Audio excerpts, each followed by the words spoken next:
This couple once planned to run away together, leaving behind the bindings of the outside world to seek freedom and happiness. Yet at the last moment, for some reason, she broke her promise and abandoned him, leaving him waiting in vain. When he returned, his heart was suffocated as he witnessed the woman he loved accept a betrothal with another man. At that moment, it seemed as if their destiny had ended forever. But then, 2 years later, in the black market of slave trade, he suddenly saw her being sold like an object, without will. She was supposed to be a lady of the Guan family. Why was she being sold as a slave? Yu Gilche was a noble-born young lady but carried a style unlike anyone else. 20 years had passed, yet no young gentleman dared to come forward with a proposal. Seeing a bird, she asked if it found her as beautiful as a fairy descending to the mortal world. Then sing aloud once, but only the sound of falling leaves was heard. Just at that moment, her maid, Zhong Yi, came running hastily, saying it was late for class, but Yu Gilche did not care. To her, going to school was merely a form of maintaining the reputation of a lady who knew manners, for she believed her beauty, enough to shame flowers and willows, would draw all eyes. On the way to class, the maid reminded her to act serious, but Gilche only half listened. She went to school not in a hurry but by the back gate to avoid being seen.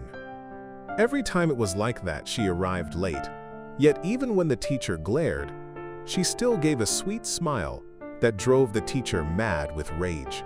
Seeing everyone buzzing about the upcoming flower cake festival to be held tomorrow, each was lively in discussing what to wear, imagining themselves shining like a beauty queen at the spring market. Yu Gilche also asked people around but was ignored, so she stood up, loudly declaring she would not join such a tasteless festival. Before her words were finished, both of them were sent out of the classroom. She still remained indifferent, as if nothing happened. Being expelled was like a routine, happening a few times a week just to stir up energy. At night, the maid Zhong Yi sighed deeply like a bellows, saying if this kept on, the lady would surely end up living alone until old age. Yu Gilche only laughed and said confidently that she would definitely marry a man of both talent and beauty, as intelligent as he was handsome. While the maid was tidying the bed, Yu Gilche had already fallen into sleep. She dreamed of herself sewing a pillow, entrusting secret emotions into each stitch, but the mischievous red thread suddenly seemed enchanted, wriggled and rolled away. She panicked and chased after it, running across fragrant spring into blazing summer. Then came solemn autumn and a winter so cold her breath turned to mist. She ran until her hair tangled like a bird's nest, and her cheeks blushed red. At last the red thread stopped at the feet of a man. He turned around, his eyes like an autumn lake, smiling gently, saying, "I have waited for you for so long." Yu Gilche tried to see his face clearly, but it seemed veiled by a thin layer of cloud. Looking closer, his features were blurred like a half-finished ink painting. Just as the scene reached its climax, the maid screamed as if summoning spirits. Gilche jumped up, her face wrinkled with anger. After a moment, she blushed, murmuring that surely the man in her dream was Lord Li Jianghun. Just as Yu Gilche was still dazed, her younger sister Yu Yongche entered, splashing cold water over her. The one Lord Li Jianghun wanted was her, not the elder sister. She sat up, grabbed the pillow, threw it at her sister, then lay back down, determined to recover her interrupted dream. Zhong Yi said today was the flower cake festival, and surely Lord Li Jiangyun would attend. She froze, remembering yesterday she had proudly declared in class that such a festival was dull and she would never go. Now if she appeared, it would be like slapping herself in the face. So she stood at the gate of Kyungyone's house, waiting for her to come out so she could join naturally. That way she could both keep face and have a reason to attend the festival without awkwardness. The flower cake festival was bustling like springtime, each lady showing off her skills. Some sang, others picked flowers. Yu Gilche walked among the crowd with overflowing grace, each step as light as spring breeze. Her gentle smile was dazzling enough that even 3 married gentlemen turned their heads. Looking around, she saw noble ladies scowling because the men they adored glanced at her. Gilche inwardly felt satisfied, unable to hide her joy. Amidst the lively crowd, she saw Nam Yeonjun standing beside her father. With a solemn face, he seemed to be discussing something important, and in her mind, she instantly wove a romantic scene, imagining he was asking permission to officially court her. When Nam Yeonjun secretly glanced at her and smiled like autumn wind, Gilche's soul lit up bright. In her mind, she resolved that today she must secure this bond of fate. She whispered to Jung Jung-yi, ordering her to push the swing high and then pretend to fall. The graceful fall happened just as planned, light yet mischievous, drawing the attention of the young men around. Like bees drawn to honey, they rushed to her, asking in concern, stretching hands to support her, blaming the wooden plank instead of her clumsiness. Hearing that, they all competed to fix the swing. Yet looking around, she did not see Nam Yeonjun. Unwilling to believe in destiny, she chose to defy fate. Even as Jung Jung-yi frantically warned her, Gilche proudly climbed the swing once more. This time, she must fly higher, so that Lord Lee Jung-hyun would see and rush to her aid.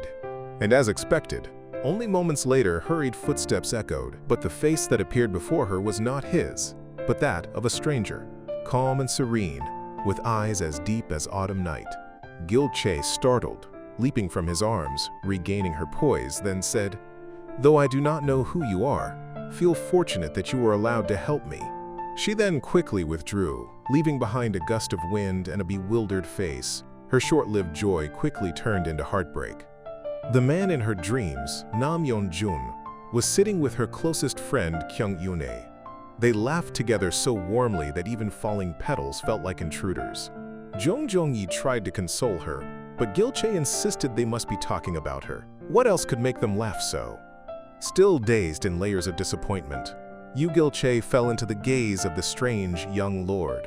He recognized her at once, and was about to step forward to teach her a lesson. But the sorrowful look in Gilche's eyes made him halt. Yet he had not walked far before his heart grew restless and uneasy. The more he thought, the more annoyed he became, so he asked an old man, "Do you know who in this area is the young lady so confident she takes one's breath away?" Without hesitation, the old man replied it was Yu Gilche.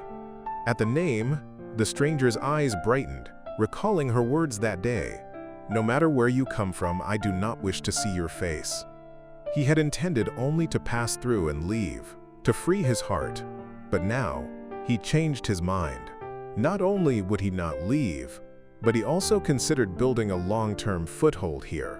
Night fell, the village sank into thin mist, and Lee Jang-hyun strolled leisurely beneath the moonlight.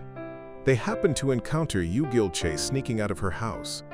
Recognizing the figure ahead as Lee Jang-hyun, Gilche spoke softly, just enough for him to hear. "Even if you waited for 1,000 lifetimes, the two of us could never be together. Stop using such childish tricks, do you not see how foolish it looks?" Lee Jang-hyun could only fall silent, his heart stiff. Afterward, she sought out Lord Lee Jang-hyun, the one she still believed to be her fated love. But when they met, before she could speak, he reminded her that for a lady to be outside at this hour was improper. Gilche thought his views too outdated. Then the conversation took a turn she never expected. She asked, with probing eyes, "Was it you who looked at me and smiled? If you like me, just say so, I will not blame you." Lee Jang-hyun nodded. "Yes, I did smile, but not only me, everyone smiled." Calmly, he told her that in the morning, they had spoken of a new merchant in the village. This man was as charming as a sunflower, admired in secret by all, yet he refused to marry. Yu Gilche carelessly remarked with a tone of folk medicine, "If a man refuses marriage, the only reason is weak vitality." Nam Yeonjun froze for a few seconds, then said she could move the hearts of any man, but the one he desired was Yu Young-che. The words did not awaken Gilche, but instead drew her even deeper into delusion. Before long, the village of Gun was livelier than ever. A grand wedding was held between two elders in their twilight years. Everyone from all corners of the village came to join in the celebration, while Yu Gilche took advantage of the occasion to carry out a plan. She whispered to Jung Jong-hee to find Lee Jong-hyun and invite him to a fateful meeting place. But she had no idea that every word had been overheard by someone resting nearby. As soon as Lee Jong-hyun arrived, Yu Gilchae waved her maid away and began to play the heroine of a fantasy tale. "There is a spider crawling toward me." Before finishing, Gilchae threw herself into Lee Jong-hyun's arms. Outside the door, Jong Jong-yi, eavesdropping, thought the lady had truly lost all shame. Gilchae seized the precious chance, looked up with a sugary voice. "I know you have feelings for me, and I too have admired you for so long." Without letting him reply, she tilted her face, eyes closed, in longing expectation. Lee Jong-hyun too felt awkward, but he also closed his eyes as if to accept. Yet suddenly, he opened his mouth and said, the one he kept in his heart was Yu Young-chae. Yu Gilchae felt as if struck by ice water from head to toe. He had looked at her with such gentle eyes, spoken like pouring honey, and now he claimed not to like her. He added that because she was the teacher's daughter, she should forget today's matter. Hearing this, Gilchae could not bear it. A love not yet bloomed had been mercilessly crushed. She sprang up in fury, ready to strike the closed door in rage, when suddenly a hand pulled her away. It turned out someone had heard that Gilchae had fainted, so he rushed to find her, but upon arriving saw no one, and she panicked and fled. Meanwhile, Gilchae realized with shock that not only had she been overheard from start to finish, but Jang Hyun had also witnessed her entire self-staged scene. Without a word, Gilchae turned and ran, but after a few steps, Jang Hyun caught up, saying that judging by the way Lord Lee Jang Hyun behaved, it was clear he was not the kind of man to entrust her heart to. "If you failed with him, why not try loving me?" Yu Gilchae did not bother to turn back, quietly returning to the wedding. By then, the congratulatory song for the newlyweds had just ended, and everyone was cheerfully raising cups. At that moment, a man rushed in from afar, shouting, "His Majesty has been captured by the Qing army." The cheers had not yet faded before the whole wedding sank into silence. Each person instinctively turned to look at the one dearest to them. That night, a royal edict arrived from the capital in June, in heavy air. The urgent decree called upon all who had talent, wisdom, and courage to step forward, volunteer for the battlefield, and defend the nation. The next morning, before the war drums had finished 3 beats, Lee Jang-hyun already stood up to lead the brave men on the road to rescue the king. News spread through the village, and Yu Gilchae, upon hearing, was restless. Though rejected yesterday, she still decided to seek Lee Jong-hyun once more. "You are only a scholar whose books are barely finished. To enter the battlefield is the same as offering your life." Though she pleaded until her lips were dry, Lee Jong-hyun was resolute. She then turned to her close friend, hoping for a softer word of persuasion, but human plans fail fate. Before she could leave, thunderous news struck. Before departing for war, Lee Jong-hyun would hold a wedding with none other than Yu Young-chae. So her heartfelt confession of yesterday was only the prologue to a story she would not be allowed to continue writing. Just then, smoke billowed from the distant mountain. Villagers rushed to gather belongings to flee. Yu Gilchae, however, quietly buried her most precious possessions under a tree in the back garden. At the village gate, enemy troops were already pouring in, yet the teachers still instructed the young ladies that if they fell into enemy hands, it was better to die with purity than to live in shame. Their pride was drawn at the line between life and death. Later, because the boat was too small, Gilchae yielded her place to elders to cross first. But when the boat returned, they saw only the corpse of the ferryman. Forced to take another path, the women, frail and with a pregnant woman among them, could hardly escape the enemy's horses. Luckily, they found a large rock to hide behind. Yu Gilchae led the maid to make false footprints to mislead the pursuers. Soon the enemies reached, but thanks to her foresight, they narrowly escaped. At that moment, the pregnant woman's water broke. They had to find a sheltered place to help her deliver. But both Gilchae and Kyung Eun-nae were delicate noble ladies, and the maid was even less dependable. The pregnant woman said the child was coming. Being older, Kyung Eun-nae tried to help, but the moment she lifted the skirt, she fainted. There was no choice, Yu Gilchae had to act. As the baby's head emerged, the woman cried out in pain. Thankfully, the child was safely born, but the cry echoed into the still night. Gilche cut the umbilical cord with a small knife, and the baby's wail rang again. The greatest problem was the lack of warm blankets. Otherwise, the baby would freeze. Gilche removed her cloak to cover mother and child, then told the maid to care for them while she went to find food. On the way, Gilche met a villager's corpse, hesitated, then with tears, approached. Stripping the fur cloak from him, she found a cloth bag of food. After a brief apology, she rushed back to deliver the food, then hurried to erase her tracks. Kyung Yune, seeing that Gilche had not returned, went searching, but her calls drew an enemy soldier. Terrified, she collapsed to the ground. At the last moment, Gilche appeared and saved her. Together, they pushed the soldier's body down a ravine. It was the first time they had killed. Gilche frantically washed the blood from her hands in icy water, while Kyung Yune recalled the teacher's words. Even when facing the enemy, they must never continue living in shame. Gilche sternly instructed her that they had only slipped and torn clothes, stained by rocks, and that today they had not seen the enemy. After regrouping and moving, they rested, but the enemy soon found them again, just as they were about to be finished. An arrow flew. It was Jang Hyun, leading men to rescue them. After arranging safety for the group, Jang Hyun also rescued the injured Lee Jang Hyun. Seeing the women shedding tears of worry over Lee Jang Hyun sat alone in a corner, drowning in loneliness, unable to look. Gilche saw and chased after him, and he thought she came to thank him. Yet the first words she spoke were reproaches that because of him, Lee Jang Hyun was gravely hurt.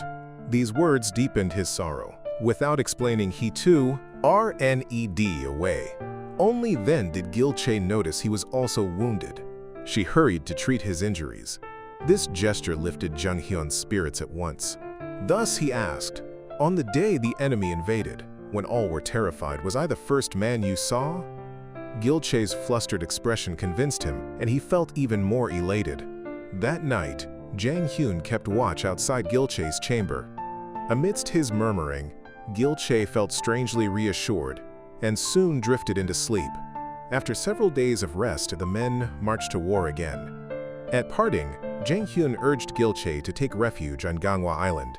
But he did not know that because of this suggestion, she would endure countless hardships, and their fate was nearly severed.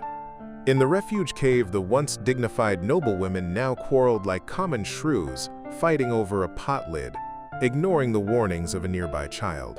Only one believed the child and ran out, indeed seeing enemy soldiers approaching. She rushed back to warn them but met only cold responses. They insisted she knew nothing, claiming this was the safest place. Until the enemy stormed in, only then did everyone panic and scatter. Those who ran slowly were struck down, and the noble ladies who reached the cliffs with no other path could only leap into the abyss to preserve their chastity.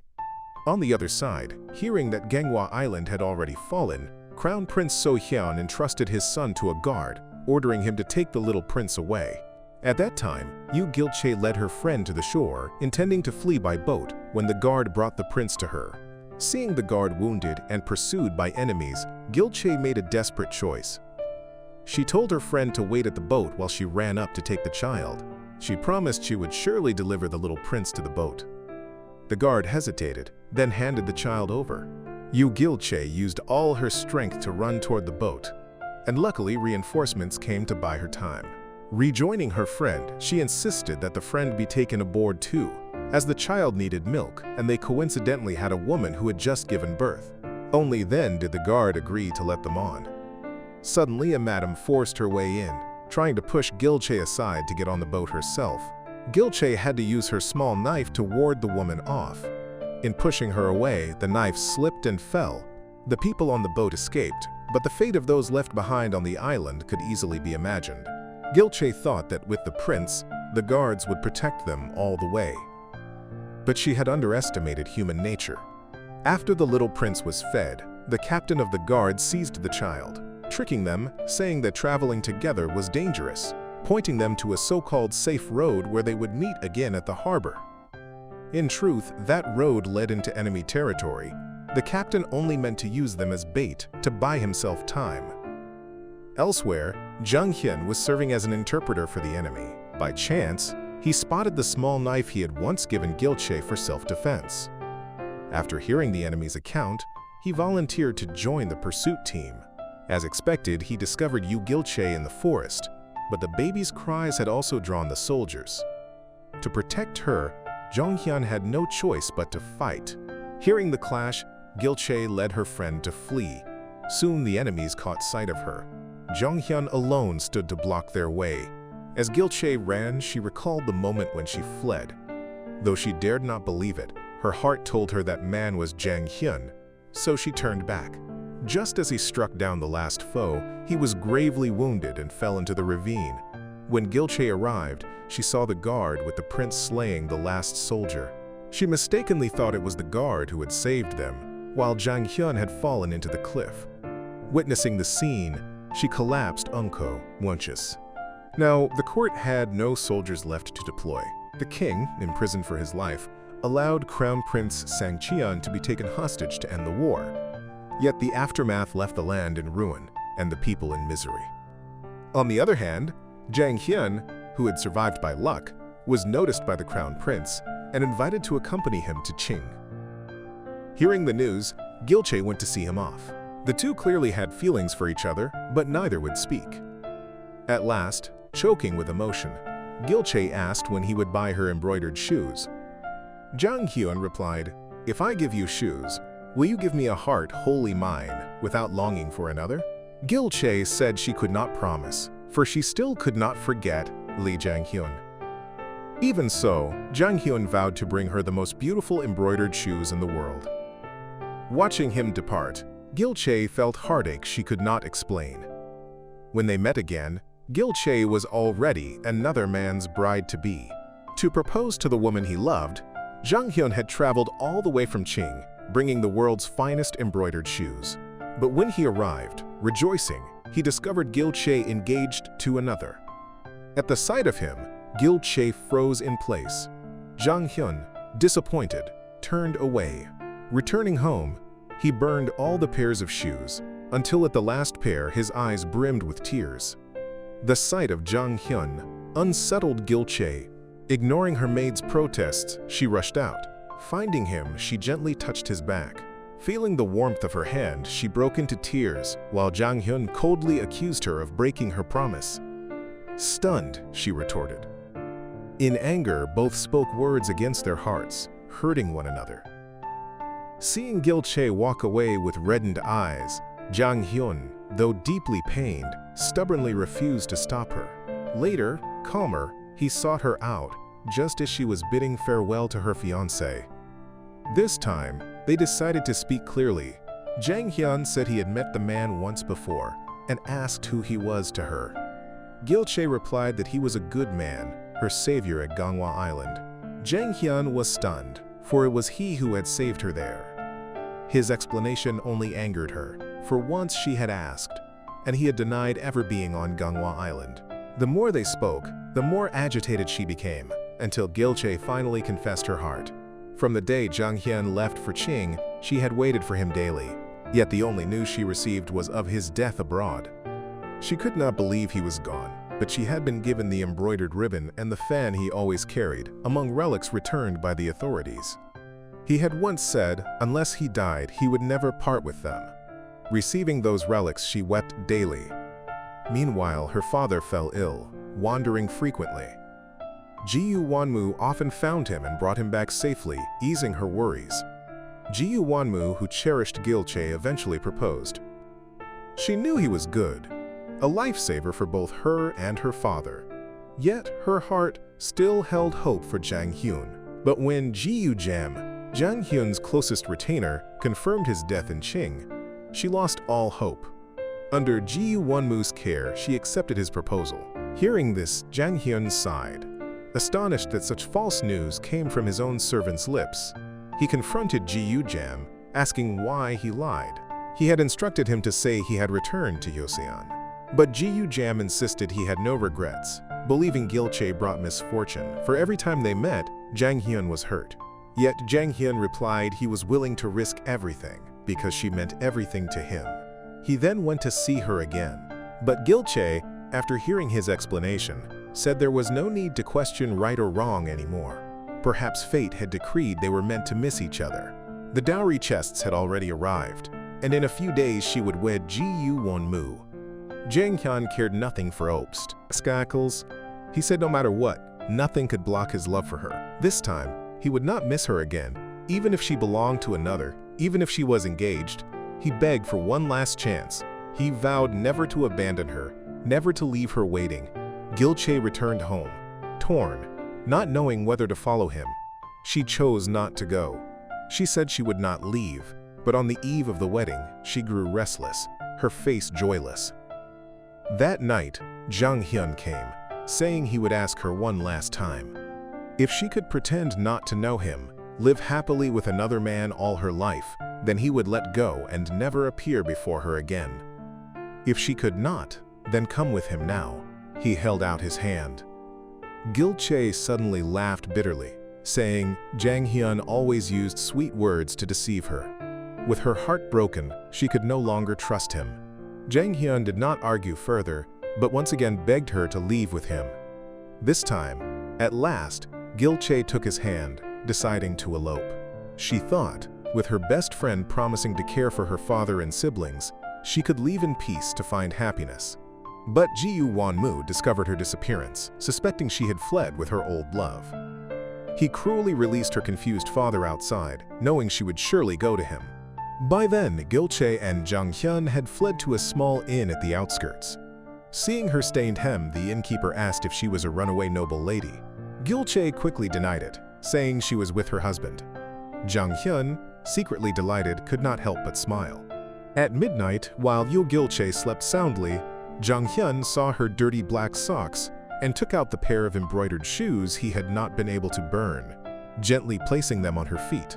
Gil-chae awoke, embarrassed, asking if Jang Hyun truly intended to be her husband. Jang Hyun embraced her and confessed his feelings. More than being her husband, he wished to be her servant, for in that way both his body and his soul would belong to her. At that moment, Jong Jong-yi, Gil-chae's maid, arrived carrying some necessary items for the road, stammering as she said that since Gil-chae left, her father had fallen ill again and wandered off. But she told Gil-chae not to worry, she would take good care of the elder.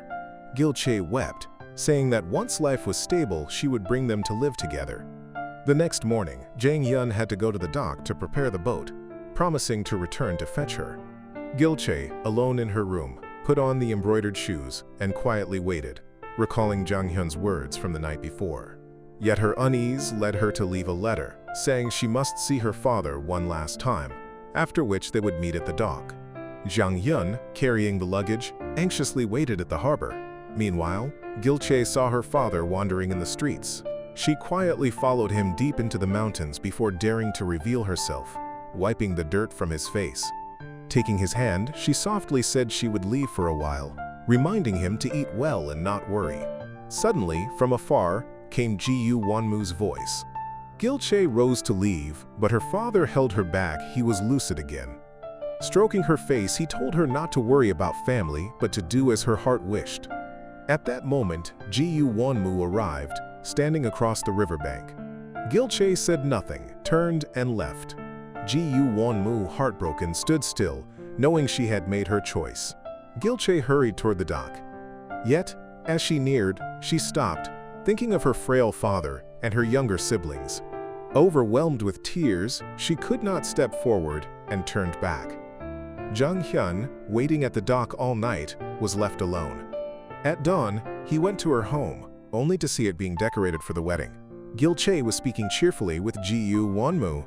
Jang Hyun watched her for a long time, tears streaming. Knowing this was her final decision, Gil-chae turned back just in time to glimpse his departing figure. She told Jang Jong-yi to deliver the embroidered shoes and a letter to him. Jang Hyun cast the letter into the water. Before leaving for Ching, he had vowed to bring her the most beautiful shoes in the world. Now with hope lost, he threw away even that last promise. Jang Hyun then returned to serve Crown Prince So-hyun as an interpreter in the capital. Secretly, Gil-chae came to bid him farewell, watching him from afar as he departed. Her heart felt shattered. Afterward, Gil-chae married Ji-yu Won-mu, becoming a noble lady. She thought she would live out her days quietly, with no more ties to Jang Hyun. But 2 years later, in Ching, escapes of Joseon prisoners became frequent. To replenish numbers, Qing soldiers secretly abducted innocent Joseon citizens from the streets to be slaves. Noble ladies and madams became their main targets. Gilche and Zhang Yi were among those captured. When Gilche and her maid awoke, they were already being marched toward Qing. Bewildered by the sight, Gilche only realized the mistake after hearing a returned escapee's account that they had seized the wrong people. Pretending calm, she cried out to the overseer that she was not a prisoner. Yet even as her words ended, she saw one man attempt to escape, only to be shot dead instantly. Terrified, she realized resistance was impossible, and her only choice was to endure and wait for a chance to flee. When Jiyu Wonmu discovered her disappearance, his first reaction was suspicion that she had eloped with another man. Fortunately, a boy had witnessed her abduction and testified, saying he saw her taken by strangers. But the one who led the boy was Jiyu Jam. Believing that Jang Hyun had conspired to take her, Jiyu Wonmu sought to punish Jiyu Jam to force the truth. Jiyu Jam swore he spoke no lie, even offering to rescue Gilche himself. Only when Lee Jang-hyun also volunteered to accompany did Jiyu Wonmu reluctantly release him. Meanwhile, under the blazing sun, a prisoner collapsed from thirst, tossed aside to die. Seeing Zhang Yi weakening, Gilche panicked. She bribed the overseer with jewels hidden in her clothing to allow Zhang Yi onto a wagon. As the journey neared Qing, escape seemed hopeless. Zhang Yi suggested that once in Qing, they could seek help from Zhang Yun, the interpreter. Gilche, however, firmly refused. For years ago, she had chosen to abandon him for Jiyu Wonmu, and even if they met again, she could not ask him for aid. As the procession passed through a village, the soldiers stopped to buy from peddlers. In that moment, Gilche tore a piece of her skirt, bit her finger, and wrote, Jiyu Wonmu, Qing, Gilche, wrapping it with a ring before tossing it to a woman on the roadside. Though illiterate, the woman kept it carefully. Soon, the prisoners arrived at Qing, forced to kneel before the city gates. The emperor ordered Joseon interpreters to witness. A general commanded 3 escapees be crippled before all, their legs cut as warning. The terrified prisoners shrank in fear, while most interpreters, unable to watch, turned away. Only Jiang Hyun remained, asking where the crippled men would be sent, learning they would be sold at the slave market. He could only watch silently. Gilche and Zhang Yi, with their beauty, were chosen by the household of a prince. The princess looked at Gilche with envious anger, but Gilche, not knowing the Manchu tongue, could not grasp what awaited. They were taken to a chamber where a Joseon maid instructed them to change clothes. Gilche begged her to explain she was not a prisoner, but the maid told her, whether or not it was true, now she must obey orders, or risk being sent to the slave market by the jealous princess, a hell far worse than the prince's mansion. Refusing to accept such a fate, Gilche shook the girl awake at midnight, pleading to be taught a few Manchu phrases so she could explain herself. The next day, seizing her chance, she rushed before the prince, reciting the learned lines, "This servant begs to serve you, it is my heart's wish." The prince, delighted, ordered she would serve him that night, leaving the princess pale with rage. At once, Gilche sensed something was wrong. She pulled the girl aside to ask, but the maid fled in panic. Before she could react, the princess slapped her hard across the face, accusing her of seducing the prince. Gilche was stripped of her outer robe and dragged into the courtyard. Seeing the boiling cauldron of oil, she panicked, begging for mercy. The princess ignored her, ordering her hand placed on the block, ready to sever her fingers. At the last moment, the wet nurse intervened, saying this woman had been chosen by the prince himself and could not be harmed. If the prince blamed her, the princess could not answer. Thus, Gilche narrowly escaped. Back in her room, another Joseon maid revealed the truth. Gilche had been tricked. Her words had not meant to serve, but to beg the prince to bed her. The maid warned her to stop resisting, for even a slight disobedience would be branded as attempted escape, and the punishment would be like hers. She showed her bandaged wounds, and Gilche, horrified, fell silent. Zhang Yi, furious, sought to confront the lying maid, but was shoved away, warned that it was already too late, for Gilche had already caught the prince's eye. Not long after, Yu Gilche was taken to bathe, stripped of all her clothing. The wet nurse looked her up and down with satisfaction, said a few words, then left. Gilche pulled the other girl close, begging her to translate what had just been said. The maid whispered that since Gilche's body bore no scars and was flawless, the prince would surely favor her. She added that being loved by the prince here was far more luxurious than living in Hosasan. Gilche was utterly speechless. At that moment, Zhong Zhongyi saw an interpreter in the courtyard and rushed to beg him to deliver a message to Zheng Hyun that Gilche was in the prince's mansion in Chan. But before he could hear clearly, the princess arrived. Terrified, Zhong Zhongyi turned and fled. Inside, a sudden scream rang out, for Gilche, unwilling to become the prince's plaything, had struck her own head with a vase. Hearing the commotion, everyone rushed in.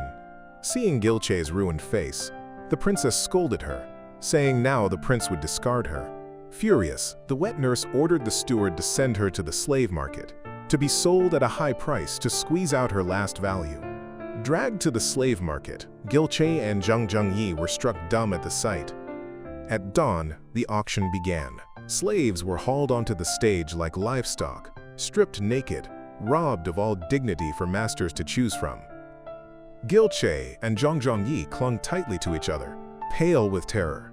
When the steward said it was Gilche's turn, she begged for mercy, saying if released, Ji Won-mu would pay a large ransom. The steward laughed coldly, telling her she still did not understand. He said he had seen children redeem their parents, or parents redeem their children, wives redeem their husbands, but never once had a husband redeemed a wife. For a woman sold here was considered to have lost her chastity and honor. No man would foolishly pay for what was no longer valued. Gilche was struck by despair, but suddenly a prisoner foamed at the mouth and collapsed. Fearing contagion, the steward opened the carriage, only to be struck down by the feigning captive. The prisoners seized the chance to revolt, and the locks were broken. Gilche led the escape, but soon the soldiers gave chase. Some were recaptured, and she herself barely escaped death several times. Zhang Holi, in his attempt to stop the pursuit, inadvertently saved her, though at a distance he did not recognize who she was. When Gilche was about to be shot, an old man hurled a stone, knocking the soldier unconscious. He cried out for her to run, reminding her she had once saved his grandson.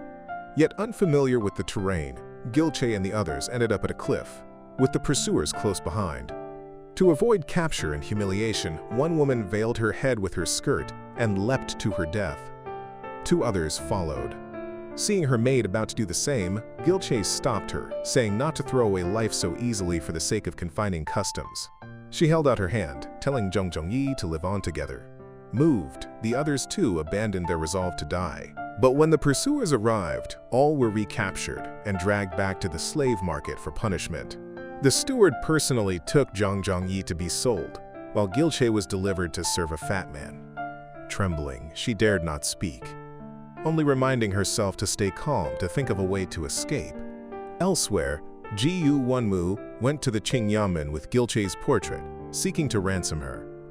The officials told him her name was not on the register, suggesting he try the slave market. There, the sight was so foul he felt sick, handing the portrait to a servant to search instead. On the road to Qing, people had advised him there was no need to redeem a wife, for once in the market she was surely disgraced. The thought made him waver. By evening he heard news from the steward, who smugly said he was too late, that Gilche had already been sent to serve someone. On hearing she had been defiled, Ji Won-mu beat the steward in rage, then left. He could not bear the gossip that would follow. At home, his family mourned that he returned without her. Ji Jam sighed and fretted, fearing that if anything happened to Gilche, Jang Hyun would be heartbroken. Thus, he resolved to go to the capital himself and inform Jang Hyun. Meanwhile, Gilche, sent to serve, was soon returned, for she had bitten off her master's ear. The steward, shocked at her defiance, told her Ji Won-mu had come, but hearing she was sold, had left without a word. Gilche was stunned, never imagining that her desperate resistance would end like this. The next day, as if fate itself had priced her, in her despair she lifted her head and unexpectedly saw Jung Hyun standing not far away. She stared long, certain it was no illusion. Yet when he turned toward her, she hid behind another, unwilling for him to see her in such shame. Jang Hyun paused, smiled bitterly at his own foolishness, thinking the figure resembled her. But Gil Che, wife of a Joseon official, could never be here. Back in her cell, tears streamed as she recalled that fleeting glimpse. The next day, Ji Yujam finally reached Qing and at once told Jang Hyun that Gil Che was here. His eyes reddened as he realized the woman he had glimpsed in the slave market truly was her. At that moment, a noble lady was dragged onto the auction stage, her head covered. The steward proclaimed her top-quality merchandise, then tore away the veil. All eyes judged her like a commodity. Gil Che's gaze was empty, staring into the distance, but suddenly a familiar figure appeared in the crowd. She mocked herself, thinking it an illusion, until the man stepped toward her. Seeing the wound on her forehead, his eyes filled with pain. This time, no matter what she said, he would save her. Jang Hyun went outside to bargain with the steward, offering to ransom her. The steward, seizing the chance, demanded 300 taels, then broke his word, refusing outright. Enraged, Jang Hyun drove a blade through his hand. After threats, the man relented.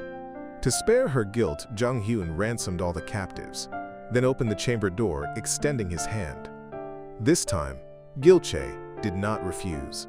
He took her to an inn, where they sat back-to-back in separate rooms. Memories of the past washed over them both. Sorrow. Jang Hyun did not know where he had gone wrong, why they always parted and reunited with regret. Perhaps, he thought, even when abandoned, he should never have left her to wed Ji Wonmu. Silent, he wept. Telling her to wait, he stepped out, promising to return. But when he came back with new clothes, the steward said Gil Che had already been bought by a princess of the royal house. This princess, head of the escapee hunting force, had met Jang Hyun several times. After revealing her identity, she had been moved by his cold, resolute nature, taking special notice of him. When told he risked all to save Gil Che, she grew curious about the woman who inspired such recklessness. Thus she paid a great sum to purchase Gil Che.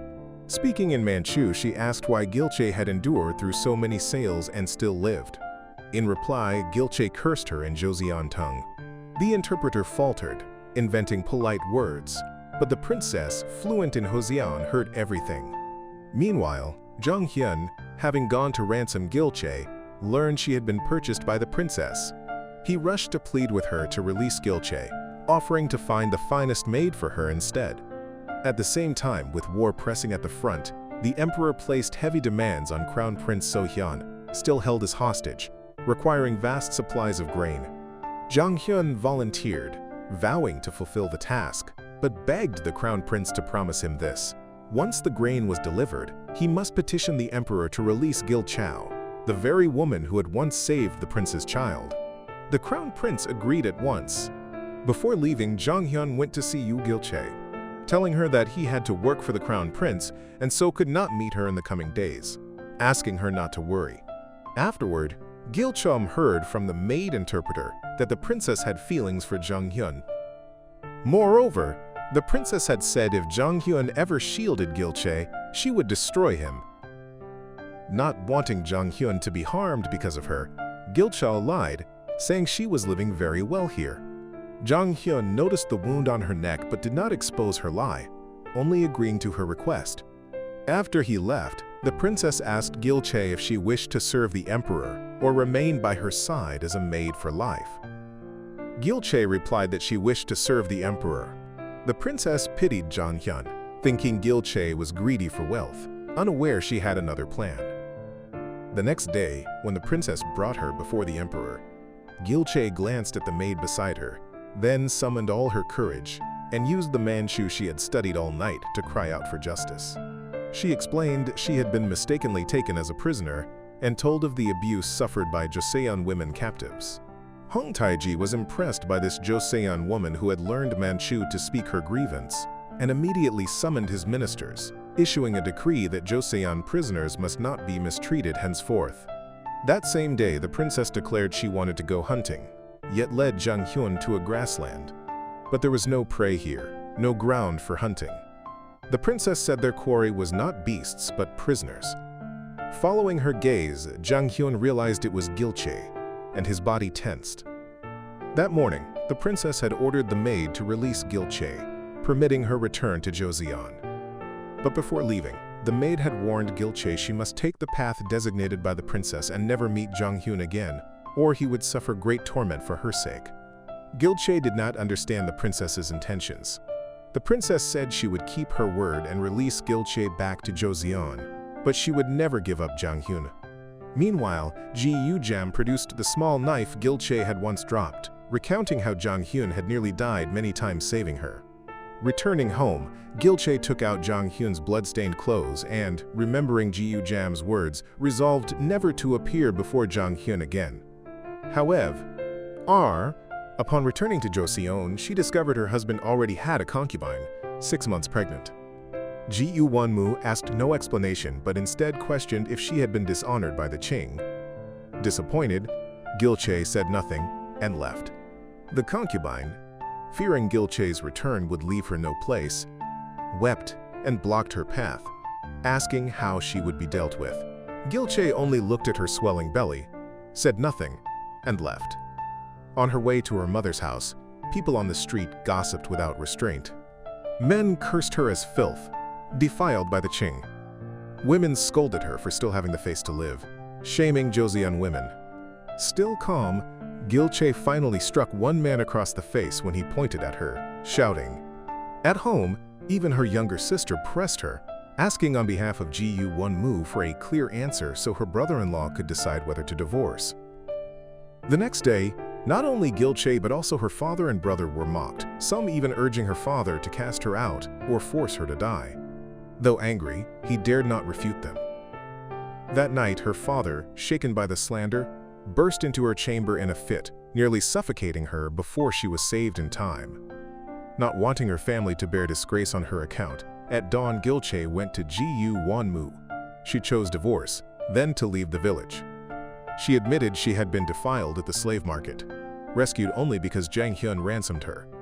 That she had been violated was not her fault. If Ji Yu-won-mu cast her aside for this, she would not accept. But in Qing, she had given her heart to Jang Hyun. For this, she apologized, and so she wished for divorce. Afterward, Gilche left with Jang Jang-hee, bought a small house outside the village, and lived alone. That night, fetching water with her maid, she found a woman about to leap into a well. She rushed to stop her, realizing it was one who had been abducted with her. After terrible trials, she had escaped, only to be cast out by her kin as a shame upon her family. Gilche asked if she wished to eat a meal before dying. From then, they took in abandoned children. Not long after, the Qing emperor finally allowed the crown prince, long held hostage, to return to Joseon. Jang Hyun returned with him. Hearing this, Gilche secretly went to the city gate to watch him. And the first thing Jang Hyun did, upon return, was instruct his servant to arrange a meeting with her. Once he confirmed she was living happily, he would leave. At the same time, Ji Yu-jam, knowing Gilche had divorced and was not well, gave her a fine set of clothes, urging her to let Jang Hyun see her as content, and afterward never meet him again. Thus Gilche dressed as a noble lady and went to the meeting, even pretending to be pregnant. They reminisced in the bustling market, Gilche deliberately saying her husband cherished her, with many servants tending to her every day. Seeing her seemingly happy, Jang Hyun was reassured. While speaking, Gilche inadvertently said she longed for steamed rice cakes. Jang Hyun searched everywhere to buy them, even finding the sweet rice milk she loved. Eating the cakes, her tears fell silently. Afterward, she pointed to a distant palanquin, saying her husband had come to take her home. Jang Hyun called her back, saying, "Tomorrow, to celebrate our homeland's return, Ji Yu-jam will host kin and friends with song. I hope you will come." Back home, Gilche removed the costly attire, donned coarse clothes, and combed the children's hair. Yet she did not know Jang Hyun stood outside, watching, eyes reddened. He had learned from Jang Jang-hee that she had been cast aside by Ji Yu-won-mu and forced to live in this humble place. The next day, Gilche again disguised as a pregnant lady. Jang Hyun did not expose her, but helped her into the courtyard. Hearing Ji Yoo-jam's sweet voice, memories of her time with Jang Hyun overwhelmed her, and she fled. He caught her, asking how long she would deceive him. Gilche said she was well, begging him not to pity her, that they should live as if they had never met. Then she left without looking back. This time, Jang Hyun would not yield. He warned Ji Yoo-jam that from now on, he would live for Gilche. Whoever stood in his way would not be forgiven. He went to her house, asking why she divorced. Sighing, she was about to explain, but he already guessed she had been abandoned for her dishonor. Without letting her speak, he declared his feelings. He did not care about her past, only that she was Gilche. At that moment, her broken heart was finally comforted. Jang Hyun said he had never cared about such things. Since the first time he met her, he had desired no one else. From now on, she need not fear pain. Even if refused, he would remain by her side. They thought at last they might be happy together, but fate mocked them once again. At midnight, a group of prisoners secretly crossed the border. After years, they had finally come home. Jang Hyun led men to greet them. As they rejoiced at returning, an arrow struck. Before they could react, a band of armed men surrounded them. Jang Hyun asked who they were. The leader told them to go back or die here. The prisoners, after such hardship, were enraged. One charged, and Jang Hyun could only lead the fight. The eldest urged them to flee across the river. An old man pointed at Jang Hyun, accusing him and the crown prince of betrayal. But Jang Hyun himself knew nothing, unable to explain, only urging them to go. Seeing the people turn away from the river, the enemy shot a woman, and the child on her back fell silent. The captives were forced back to Qing. Jang Hyun, stunned, was suddenly struck, beaten unconscious along with his servant. Elsewhere, the princess was waiting by the border river for Jang Hyun to come and fulfill their bargain. But after waiting all night, the only ones she saw were the prisoners she had released. It turned out that before the crown prince returned, Jang Hyun had secretly negotiated with the princess. If she released the Joseon prisoners taken captive, then after the crown prince returned to Joseon, he would return to her side to be under her command. The princess, believing he had broken his word, resented him in silence, while the returning captives also misunderstood, harboring hidden anger toward him. When Jang Hyun awoke, he found himself imprisoned in the royal jail. The eunuch serving the king directly accused him of treason and subjected him to torture. Asked if he was acting under the crown prince's orders, Jang Hyun firmly denied it, saying no one had commanded him. The people he had led back were merely Joseon civilians, taken as prisoners, not soldiers. But this was not the answer the eunuch wanted, and so Jang Hyun was tortured relentlessly. Feigning death to escape, Jang Hyun secretly sought help from the crown prince. Learning he had been arrested for saving the captives, the crown prince was furious, yet helpless, then calmed. He resolved to enter the palace and plead with his father to release him, though Crown Princess tried to stop him. She begged him not to act rashly, for those who watched him awaited only his mistake. At such a moment, he must not provoke the king. Yet remembering the years as a hostage in Qing, he thought, without Jang Hyun, he would have died countless times, so he did not turn back, striding into the palace. There, the king heard that Jang Hyun had led scholars to kneel before the gates, demanding he be handed to the magistrates. Shocked, he assumed it was orchestrated by the crown prince.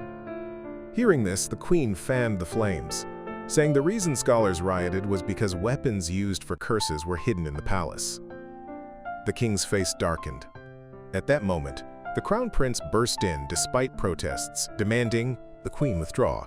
Seeing the king nod, she reluctantly left.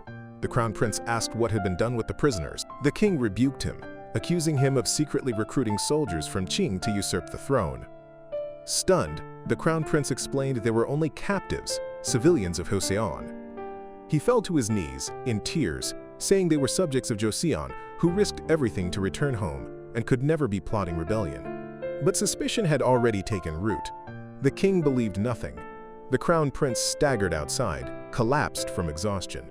The queen, hidden behind the door, saw her scheme succeed and ordered a maid to prepare the woman who wielded the dagger for the next step of the plan. That woman was Gilche, now surviving through odd jobs. When the maid told her, Gilche asked, "Now that the crown prince has returned, why does the queen still want to place her son on the throne?" The maid replied that the eastern palace had already fallen, and the crown prince and his servants in Qing were all captured.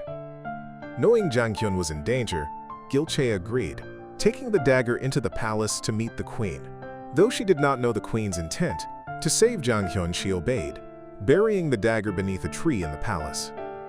Pretending to leave, she instead slipped into the royal prison to rescue him.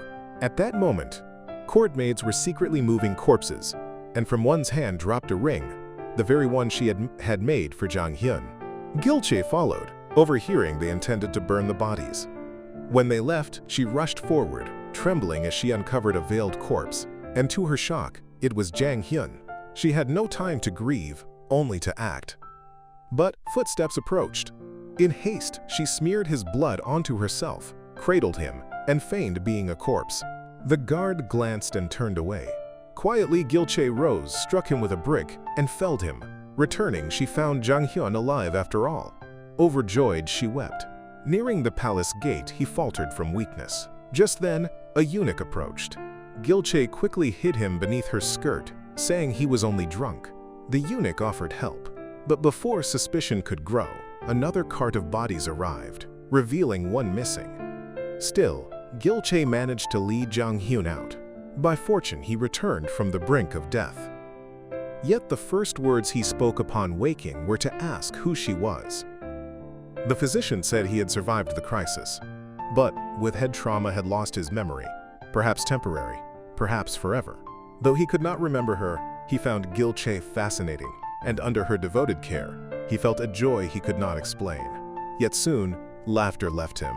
One day, sunbathing in the courtyard, he suddenly heard whistling in his mind. He followed it out to the outskirts, stopping only when he saw an old man beneath a tree, unaware that soldiers nearby hunted him with his portrait in hand. Fortunately, Gilche arrived in time to bring him back. He returned like a child scolded, asking if he had erred, if that was why he could not go outside. Gilche, heart aching at seeing the once mighty nobleman reduced so, rushed to embrace him.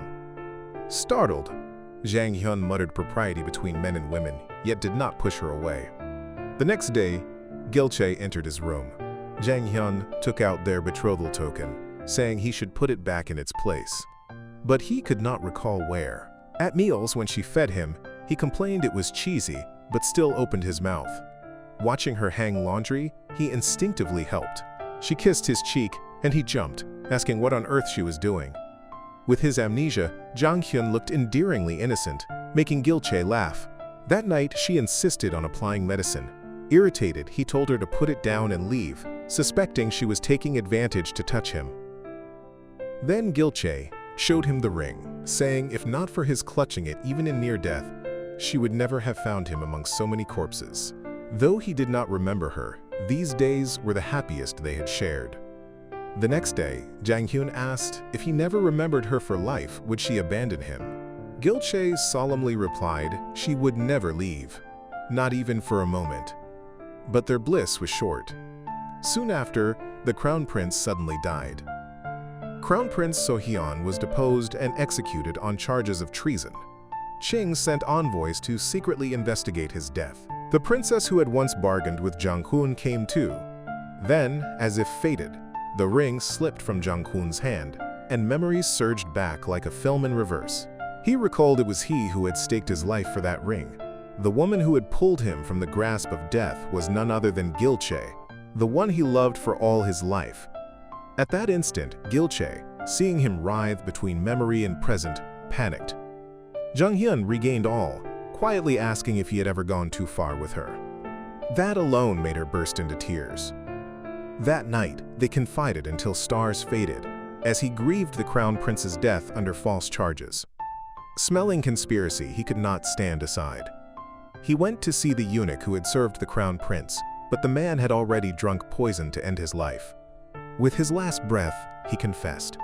He had believed that telling the king of the prince's honor before the Qing emperor of his care for prisoners would move him. Instead, suspicion festered, the king turned, accused him of treason, and tragedy struck.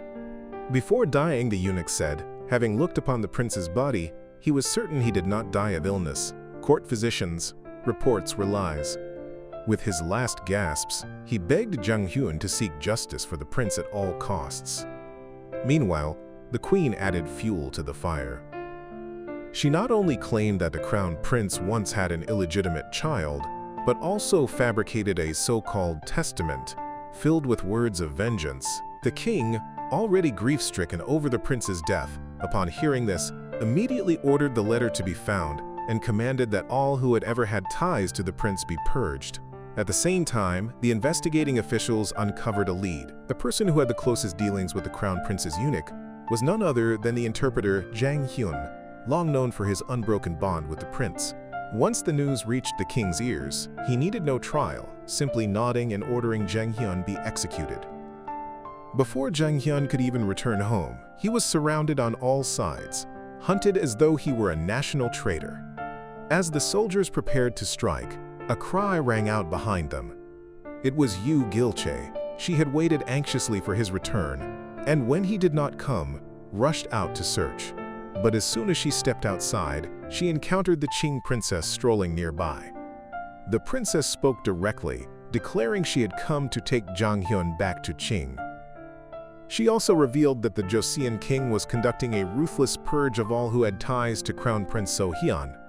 In such dire straits, if Jang Hyun lingered, he would be destroyed. Gil Che's heart pounded. The sun was already setting and Jang Hyun was nowhere to be seen. She knew something had gone wrong. She begged the princess to save him. Without hesitation, the princess ordered her envoy to ride into the palace at once. Before the king, the envoy conveyed greetings from the Qing emperor, inquiring after the fate of Crown Prince So-hyun's 3 children. At this, the king was struck as if by lightning. How could Qing know of this? He tried to salvage face, saying internal matters of Joseon were not for Qing to interfere. The envoy pressed further. If your majesty claims the crown prince rebelled, where is the proof? The king fell silent, sweating, unable to speak a word. Just then, as Jang Hyun returned, Gilche stepped forward and placed a letter in his hand. Long ago, when the crown princess had been deposed and expelled from the palace, the prince's trusted wet nurse had secretly entrusted Gilche with a small wooden box, thanking her for once saving the little prince. At the time, Gilche had thought little of it, but opening the box that night, she discovered inside a letter penned by the crown prince himself. Its contents were heartbreaking. The prince had asked Jang Hyun to bring back the Joseon captives imprisoned in Qing. To his dying breath, he had thought not of himself, but only of the suffering people. Such a man was maligned by his own father, ensnared by the queen's trap, and forced to drink a deadly potion, dying in agony. Jang Hyun had not only fulfilled this mission, but also carried out the prince's last wish. Using the prince's funds, he had ransomed all the Joseon captives and brought them home. By the original bargain, he should have returned to Qing with the princess. But this time, he calmly chose to bear the name of Oathbreaker, just for one chance to return to his homeland. Even if his life were lost along the way, it would be enough, so long as he could look once more upon Joseon. To him, homeland was no longer a mere land, it was Gilche herself. At last, the princess released him, letting him go. After settling all the captives, Jang Hyun returned without delay to Gilche. Seeing his familiar figure, she could not hold back, crying out, "Husband." The word made him laugh through tears. That night she reclaimed the ring she had once given him, saying she wished to remain by his side for life. Leaving all else behind, the two lived peacefully in Gun. A thatched roof, 2 hearts in harmony, it seemed a fairy tale ending at last. But fate would not let them rest. While they discussed gardening, news came from the palace. The king had learned that Crown Prince So-hyun had not died of illness but of a deadly potion. The queen turned pale, berated the official for leaking news that could plunge the court into chaos, then further incited the king, insisting remnants of the crown prince's faction must still exist. If not eradicated, they would bring disaster. Fearing for his throne, the king ordered the arrest of all the captives recently returned from Qing. As for Zhang Hyun, he entrusted the matter to someone most familiar, Yang Chon, Zhang Hyun's own father. Thus, because innocent lives were swept into politics, Zhang Hyun was forced to face the man he had never wished to meet again. Staring into his father's icy gaze, the father long thought dead, Zhang Hyun said these were only common folk, with no part in treason, no intent of rebellion. But Yang Chon would not bend. He told his son, if he had any conscience, to surrender himself. Zhang Hyun sighed, revealing at last the secret buried in his heart for years. For the sake of climbing to office, his father had slain the last surviving servant of a family once falsely condemned by his grandfather. That servant had loved Zhang Hyun's sister so deeply he had forsaken vengeance, living humbly as a retainer. But Yang Chon, mistrusting love and human kindness, had still killed him. Now Zhang Hyun begged, spare the captives, give them a simple life. But if his father insisted on destroying them, then all he cherished would be reduced to ashes. Yet Yang Chon did not waver. To him, the family's honor outweighed even blood. His heart as a father had long been smothered beneath the robe of office and the creed of a loyal minister. By dawn, grim news came. The prisoners had fled. To cover their escape, Zhang Hyun's cousin had sacrificed himself, slain under the command of his very father. Awaiting his cousin's return, Zhang Hyun was devastated by the news. He told Gilche to lead the people to Gun, promising to follow after. These were lives for which he had wagered his OWN. She vowed to protect them with all she had, but begged him to return safely. In the court, after a night torn between father and official, Yang Chon still chose honor. Not for lack of love, but because family pride had weighed upon him all his life. To cut off pursuit, Zhang Hyun fought alone, his face drenched in blood, driven to the seashore. Exhausted and wounded, he thought of those he had saved. But kindness is oft a double-edged blade. Some doubted, some mistrusted, seeing in him hypocrisy instead of loyalty. Just as he tried to withdraw, believing the ordeal over, the reinforcements suddenly closed in. Arrows rained from afar, and he stood still in the storm of shafts, ready to embrace death. At the same time, victory was declared. The rebels had been crushed. Yet one thing haunted the king. The crown prince's final letter had never been found. Soon after, that unseen shadow consumed him, and he died in solitude, a prisoner of his own fear. Far away, Yu Gilche gazed toward the horizon each day, waiting for Zhang Hyun's return. One day, Li Zhanghyun, Zhenjun, intended to end his life, but Kyung Yone discovered him and saved him.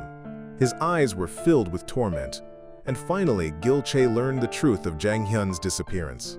It turned out that on that day, Li Zhanghyun was the one who had ordered the archers to cease fire. But as Zhang Hyun drew further from their control, fearing blame from superiors, they still released arrows. Fortunately, none struck him. Yet by then, Zhang Hyun was already exhausted from blood loss. Jun had searched tirelessly for his body, until he heard from a coastal villager who claimed to have seen a man collapse from severe bleeding. He told Gilche she should seek out this old man, who might know where Zhang Hyun had fallen. Facing the old man, she asked, but he remained silent, until Gilche said, "I am Zhang Hyun's wife." Hearing this, the old man looked straight into her eyes and spoke. He had seen a man drenched in blood, and on closer look realized it was the one who had once saved his life. Without hesitation, he carried him home. By fortune, the man survived. But fearing he would be hunted again, the old man spread the word that he had died. Now, however, Zhang Hyun remembered nothing of who he was. Each night beneath the bright moon, he laughed and wept, as if speaking to someone unseen. When asked why he cried, he only shook his head, saying he had heard a familiar sound in the wind, calling him onward. Hearing this, Gilche's heart blazed. She followed every fragment of memory, searching every place Zhang Hyun might have gone. At last, an elderly woman told her that days before, a stranger had come, asking after a girl no one knew. He had said, Someone once promised to wait for me here. Overcome, Gilche realized memory may fade, but a promise is kept like gold in the heart. She knew he was still searching for her. She remembered once when Jang Hyun had asked where she would choose to live. Her answer then, so small, now became her compass. She set out for the peach orchard she had called her land of dreams, the simple life she had always wished for. And fate, once more, did not betray them. Amidst the blooming peach trees, she saw him. She longed to run, to embrace him, to cry his name as before, but halted. He no longer remembered her, and she feared to frighten him. So instead, she quietly followed him home. Jang Hyun frowned at the stranger, asking if she was lost. Gilche smiled gently. No, I am searching for someone. Jang Hyun, slightly startled yet polite, asked who it was, what clues she had. Her eyes shone with longing. He is very handsome, so handsome I could never tire of looking at him. That night, seeing she remained, Jang Hyun quietly cooked and invited her to eat. Though he did not understand who she spoke of, whenever he heard the word husband, unease stirred in his ear. Late that night, he gave her his bed. She thought bitterly why fate had made their path so cruel. The next morning, they walked together to the seashore. She asked why he lived alone in such desolation. He replied, "Because I am waiting for someone." Hearing this, Gilche struggled to hold back her tears. She began telling him of the husband she sought, a man who had saved captives from slavery, who had once spoken of living simply at home. Strangely, each word she spoke stirred fragments of memory within him. Slowly, the haze lifted. Then Gilche drew from her pocket 2 rings, the tokens of their betrothal. Pretending to drop one, she let it fall to the ground. That small act awakened the sky of memories in Jang Hyun's mind. As he stooped to pick it up, the moment his fingers touched the ring, images returned like a film unspooling. He stepped slowly toward her, eyes brimming with emotion. So much to say, yet they only looked into each other's eyes, and in that gaze 1,000 words were spoken. Through this story, we see that true love is never defeated by time, war, or even memory lost. In the darkest hours, steadfast hearts and sincere love kept them standing. To keep a promise, one may even defy fate. And though memory may fade, love remains. This is the end of the drama. Thank you everyone for watching.